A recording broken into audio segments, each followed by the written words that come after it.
نسو ایک عورت نما آدمی تھا، باریک آواز، بغیر داڑھی اور نازک اندام مرد۔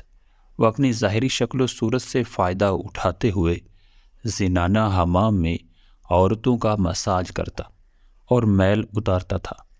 کوئی بھی اس کی حقیقت نہیں جانتا تھا، سبھی اس کو عورت سمجھتے تھے۔ یہ طریقہ اس کے لیے ذریعہ معاش بھی تھا اور عورتوں کے جسم سے لذت بھی لیتا رہا۔ کئی بار وجدان کی ملامت کرنے پر اس نے اس کام سے توبہ بھی کی، لیکن ہمیشہ توبہ توڑتا رہا۔ ایک دن بادشاہ کی بیٹی حمام گئی۔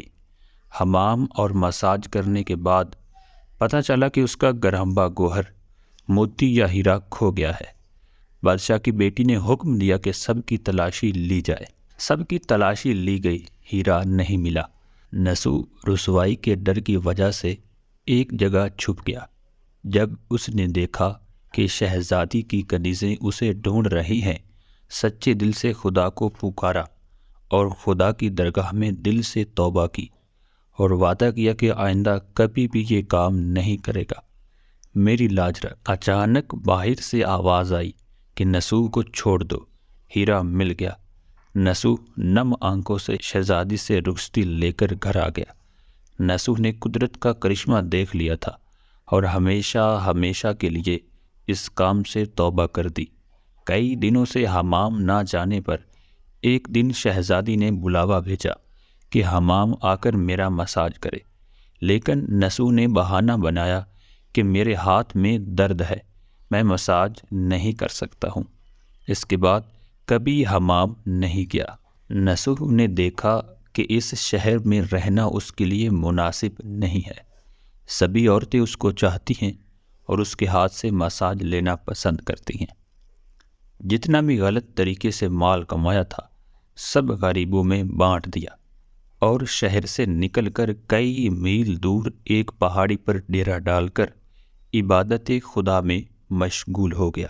ایک دن اس کی نظر ایک بھینس پر پڑی جو اس کے قریب گھاس چر رہی تھی۔ اس نے سوچا کہ یہ کسی چرواہے سے بھاگ کر یہاں آ گئی ہے، تب تک میں اس کی دیکھ بھال کر لیتا ہوں جب تک اس کا مالک نہ آئے۔ لہٰذا اس کی دیکھ بھال کرنے لگا۔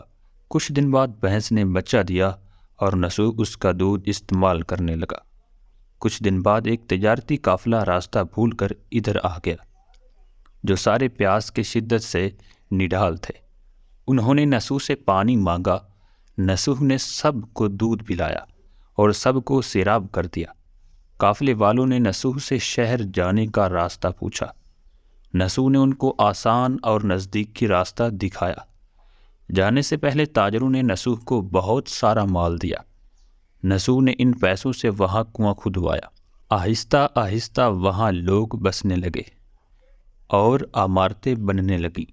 وہاں کے لوگ نسو کو بڑی عزت اور احترام سے دیکھتے تھے۔ رفتہ رفتہ نسو کی آواز بادشاہ تک پہنچی، وہی بادشاہ جو اس شہزادی کا باپ تھا۔ بادشاہ کے دل میں نسو سے ملنے کی بڑی اشتیاق پیدا ہو گئی۔ انہوں نے نسو کو پیغام بھیجا کہ بادشاہ اس سے ملنا چاہتے ہیں، مہربانی کر کے دربار تشریف لے آئیں۔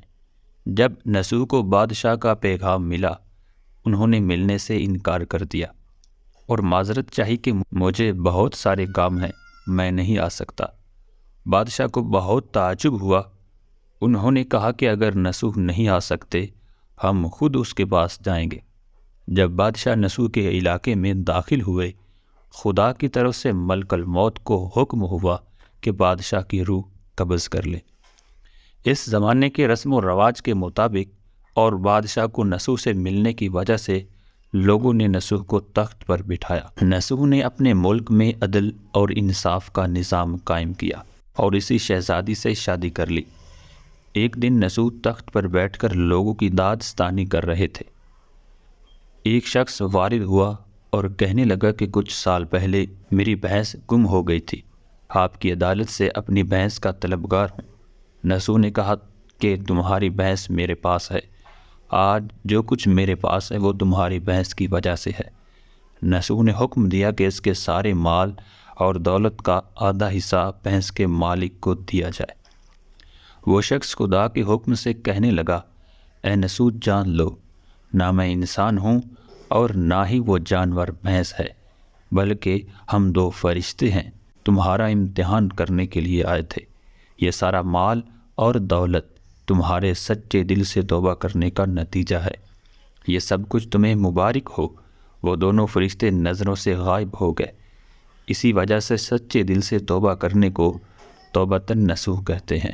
اے اللہ تعالی، رمضان المبارک کے مہینے میں آپ کی رحمت کے سارے دروازے کھلے ہوئے ہیں، ہمیں بھی توبۃ النصوح کرنے کی توفیق عطا فرما۔